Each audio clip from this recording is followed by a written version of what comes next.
You know that feeling when you move to a new city? It's like a blank page, a chance to write a whole new story for yourself. Well, for one young woman, Mumbai was supposed to be that fresh start. Little did she know, her story was about to become an absolute nightmare. So let me introduce you to Srishti. She moves to this massive city all the way from Odisha, and she is just full of ambition. She wasn't just there for a job, she was chasing a dream, to really make something of herself. And she does it. She finds a great apartment in a quiet part of Inderi, and for a minute, everything seems perfect. She was so focused on her career, on this amazing future she was building for herself. But her biggest call, the one that was going to change absolutely everything, wasn't coming from a recruiter. It was coming from somewhere else entirely. All right, so let's set the scene here. Srishti settles into her new place on the 6th floor.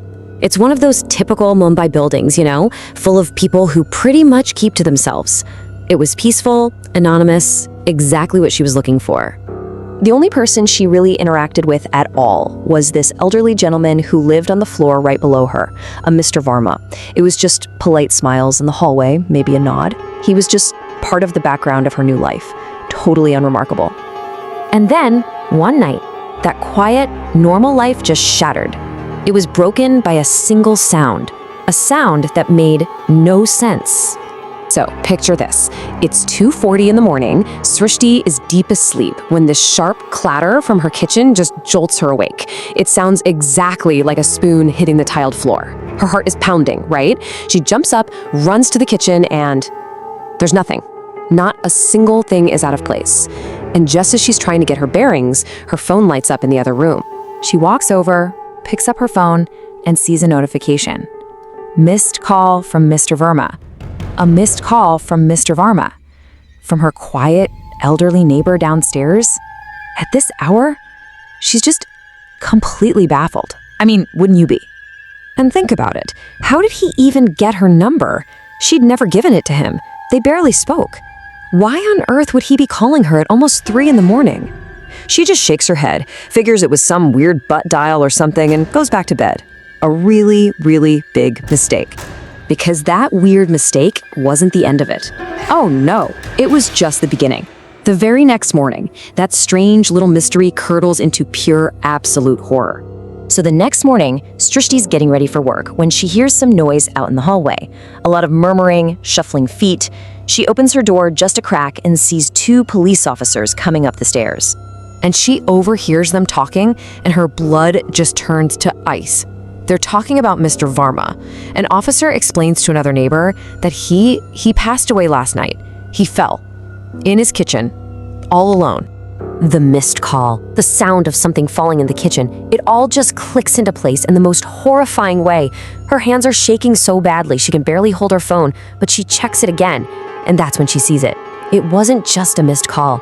There's a 15-second voicemail, a message from a man who was already dead when she got it. She is just paralyzed with fear. Can you even imagine? She can't bring herself to press play. Her day at work is just a complete blur. But the terror is just getting started. Because whatever reached out to her from Mr. Verma's apartment is not done with her yet. Not by a long shot. The next night, there's no way she can sleep. She's just lying in bed, wide awake, listening to every single tiny sound. And then, at exactly 2:17 a.m., her phone rings again. It's an unknown number. Her heart is hammering against her ribs, but she answers it. Hello? At first, just silence. Then she hears breathing. She asks again, who is this? And a voice whispers back to her, a voice she knows better than any other in the world, because it's her own. And it says, whatever happens, don't look back. Now, despite that warning, she feels it. She feels like someone else is in the room with her. She can't help it, she turns. And she sees something that is completely impossible. In her bed is her own body, sleeping soundly, a perfect copy of herself. She is standing there wide awake and terrified, watching her sleep. How is that even possible? She spends the rest of that night cowering on the stairs, too scared to even go back inside. So the third night, she decides to take control. She puts her phone on airplane mode, no calls, no messages, nothing can get through. Smart, right? cut it off at the source. Or so she thinks. But it's useless. At 2:17 a.m., like clockwork, her phone starts vibrating like crazy. On airplane mode, she grabs it and there's a notification, a note that has somehow just appeared on her locked screen. It reads, "You heard me fall, but you didn't come to help." And in that exact same instant, the light in her kitchen starts flickering violently. And from that kitchen, the same kitchen where Mr. Verma died, she hears the unmistakable sound of a man weeping. And that's it. She's done. That's the breaking point. She snatches her phone and she just runs out of the apartment, out of the building, and into the night.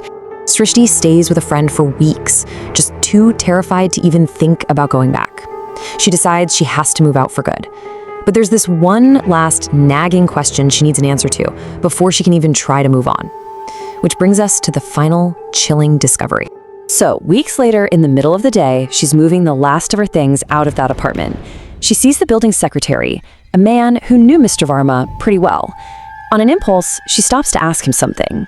She tries to make it sound casual, like she's just curious, but she has to know. She asks him, "Did Mr. Verma use a mobile phone?" She just needed to understand how that very first call was even possible. The secretary just gives her a confused look. "A mobile phone?" No, he says. He didn't even own one. Hated them. The only phone he ever used was his landline. So let's just let that sink in for a second. If Mr. Verma never owned a mobile phone, then who or what made that first call? Who left that voicemail? Who sent that final terrifying message? We're left with this one truly chilling question. What in the world was calling Srishti that night?